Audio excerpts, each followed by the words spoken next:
Assalamu alaikum wa rahmatullahi wa barakatuh, mes chers frères et sœurs. La caractéristique du croyant que nous allons parler aujourd'hui est très belle. Et Inch'Allah ta'ala, elle apportera un sourire sur tous les visages, car c'est précisément de ce dont il s'agit. Sourire, avoir un visage rayonnant, toujours garder une attitude joyeuse.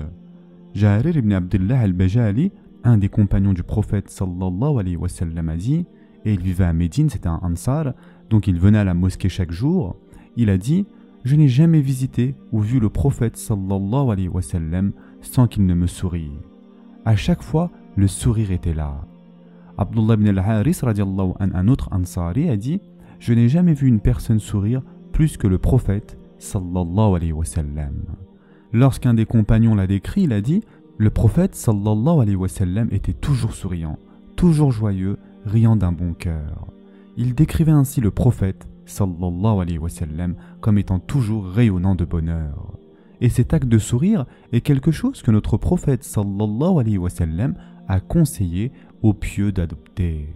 Il nous a dit d'être parmi ceux qui sourient. Et en effet, le prophète sallallahu alayhi wa sallam a dit « Ne sous-estime jamais aucun acte de bien, même si c'est rencontrer ton frère avec un visage souriant. » Allah Azza wa Jal considérera cela comme une bonne action.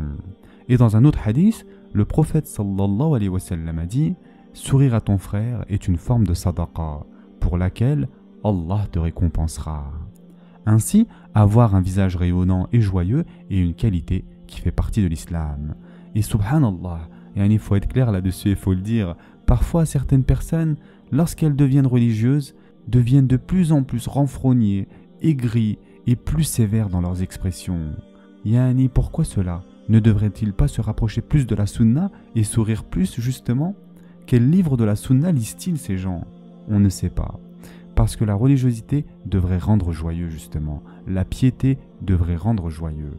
La foi devrait faire de nous une personne souriante, comme l'était notre prophète sallallahu alayhi wa sallam. Quelqu'un qui est religieux, mais toujours en train de froncer les sourcils, je ne sais pas d'où il tire cela, mes chers frères et sœurs. Ce n'est pas ici de la sunna en tout cas, ni de notre prophète, sallallahu alayhi wa sallam. D'ailleurs, même les psychologues le disent. Même les sciences du comportement et les psychologues affirment que sourire réduit la pression artérielle, rend plus heureux et le sourire est surtout contagieux. Ils ont même réalisé des expériences scientifiques. Un individu qui rentre dans une pièce où tout le monde est joyeux, au bout d'un moment, cet individu lui-même devient joyeux. A l'inverse, si un individu entre dans une pièce où tout le monde est renfrogné et aigri, au bout d'un moment, il devient lui aussi aigri. Subhanallah, le sourire est donc contagieux. Lorsque tu souris, tu rends heureux toi-même et les autres autour de toi. Mais ce n'est pas tout. Notre prophète, sallallahu alayhi wa sallam, riait aussi fréquemment, et son rire était un sourire éclatant. Un hadith dans Tirmidhi dit que son rire était tabassum, un grand sourire joyeux. Le prophète sallallahu alayhi wa sallam ne riait que par un sourire. Cela signifie que son rire était naturellement élégant et surtout vrai. Il ne riait jamais aux éclats, avec un rire bruyant qui vient du ventre. Ce n'était pas son style. Son rire était un sourire qui s'élargissait, devenait plus lumineux et parfois se transformait en rire léger. C'était un rire digne et noble. Parfois, il ouvrait légèrement la bouche lorsqu'il riait, au point que ses compagnons pouvaient voir ses dents prémolaires. Et cela n'arrivait qu'occasionnellement. D'ailleurs, les compagnons ont rapporté, radiallahu anhum, nous étions assis après la salat al-fajr chaque jour. Au bout d'un moment, nous commencions à parler et nous racontions les histoires et les poèmes de l'époque de l'ignorance, c'est-à-dire de la jahiliya. Le prophète, sallallahu alayhi wa sallam, nous écoutait, souriait et riait avec nous. Ainsi, être joyeux et rire fait partie de la sunna. Mieux encore, notre prophète, sallallahu alayhi wa sallam, faisait lui-même des blagues. Et ces blagues étaient pures, nobles et véridiques. Aucune de ces plaisanteries ne contenait de mal, d'insultes ou de moqueries ou surtout de mensonges. Il a même dit dans un hadith authentique « Je plaisante, mais je ne dis que la vérité ». Il existe même des recueils qui compilent les plaisanteries du prophète sallallahu alayhi wa sallam. Mais il faut savoir que ces blagues étaient souvent des jeux de mots en arabe.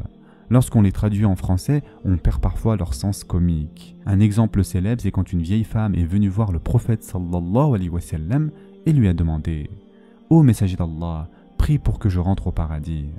Le prophète, sallallahu alayhi wa sallam, lui répondit, ô servante d'Allah, ne sais-tu pas que les vieilles femmes n'entrent pas au paradis? Elle devint donc directement inquiète. Qu'allons-nous devenir, ya Rasulallah? Le prophète, sallallahu alayhi wa sallam, lui expliqua en souriant, les vieilles femmes ne rentrent pas au paradis, car Allah les transformera en jeunes femmes pleines de vie, et alors elles rentreront au paradis.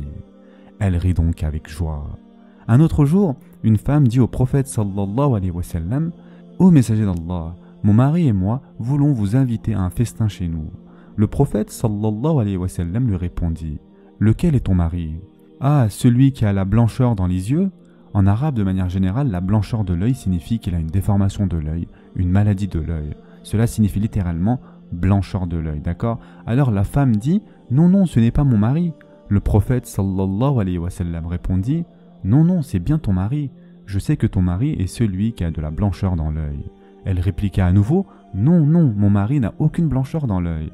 Alors le prophète sallallahu alayhi wa sallam dit, ô servante d'Allah, est-ce que chaque être humain n'a pas de la blancheur dans son œil? C'était une manière humoristique d'annoncer sa visite chez elle.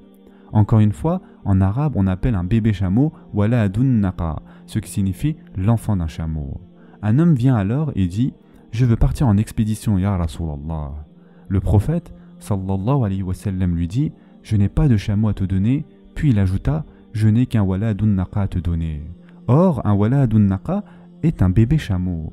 Alors, l'homme dit, ô messager d'Allah, que vais-je faire d'un bébé chameau? Le prophète, sallallahu alayhi wa sallam, répondit, tout chameau n'est-il pas le bébé d'un autre chameau?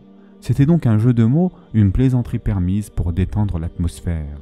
D'ailleurs, même les petites farces qui ne blessent personne sont bonnes à faire. Il y avait un homme nommé Zahir, qui venait du désert et faisait du commerce. À chaque fois qu'il venait, il offrait des cadeaux au prophète, sallallahu alayhi wa sallam. Il était connu pour être blagueur et farceur. Une belle amitié existait entre eux. Un jour, le prophète, sallallahu alayhi wa sallam, se rendit au marché et vit Zahir en train de vendre sa marchandise. Sans lui dire, le prophète, sallallahu alayhi wa sallam, vint derrière lui et le surprit en l'attrapant par derrière. Puis il se mit à crier dans le marché, « Qui veut acheter cet esclave de moi? Qui veut acheter cet esclave ?» Le mot « abd » a un double sens. Il s'y fait à la fois serviteur d'Allah et esclave. Zahir, surpris, s'écria, « Qui est-ce? Que se passe-t-il? Je ne suis pas un esclave, je suis un homme libre. » Puis, il vit le prophète, sallallahu alayhi wa sallam, et se détendit immédiatement.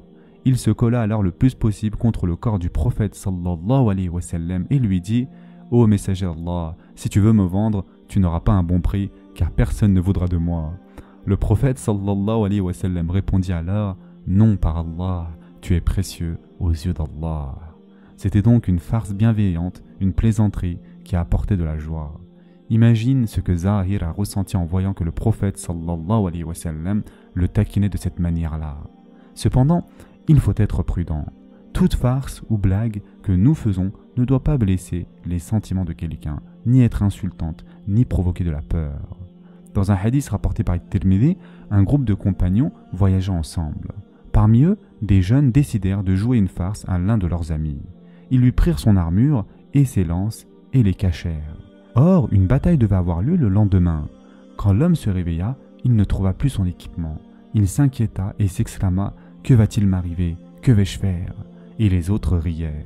Le prophète sallallahu alayhi wa sallam arriva et demanda « Que se passe-t-il » Ils répondirent « Ô messager d'Allah, ce n'était qu'une blague. » Le prophète sallallahu alayhi wa sallam dit alors « Il n'est pas permis d'introduire la peur dans le cœur d'un croyant, vous êtes allé trop loin. » L'homme était terrifié à l'idée d'aller au combat sans équipement, et c'est pour cela que la blague avait dépassé les limites.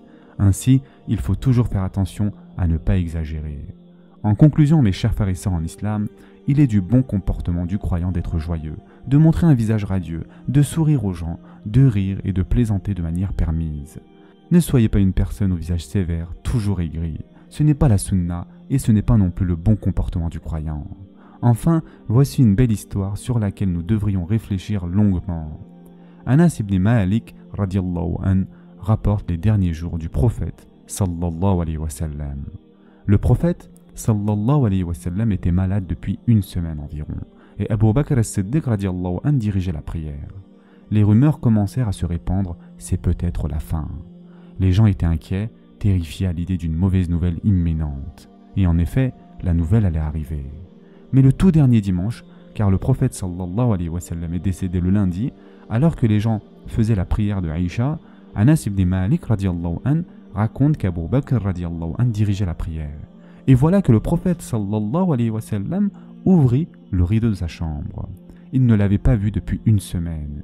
Il ouvrit le rideau et ils virent son visage. Anas ibn Malik radiallahu an dit « Nous avons vu le prophète sallallahu alayhi wa sallam sourire. C'était une épreuve pour nous car nous avons failli briser notre prière. Nous ne pouvions pas contenir notre bonheur. Quand nous avons vu son visage radieux, c'était comme si nous voyions la lune. Notre joie était telle que nous avons failli interrompre notre prière. Mais Abu Bakr radiallahu an continua et termina la prière. Puis le prophète sallallahu alayhi wa sallam leur fit signe de rester en place. Il baissa ensuite le rideau. Anas ibn Malik radiallahu an conclut et dit « Ce fut la dernière fois que nous avons vu le prophète sallallahu alayhi wa sallam sourire à sa communauté pendant qu'il priait. Ce fut son adieu à eux. Alors mes chers frères et sœurs en islam, souriez quand vous voyez vos frères, soyez heureux, soyez joyeux. C'est une partie de la sunna et du bon comportement du croyant. » Ce sera tout pour aujourd'hui. Je vous souhaite dès maintenant un bon sahour. En attendant, prenez soin de vous mes chers frères et sœurs et à demain, Inch'Allah.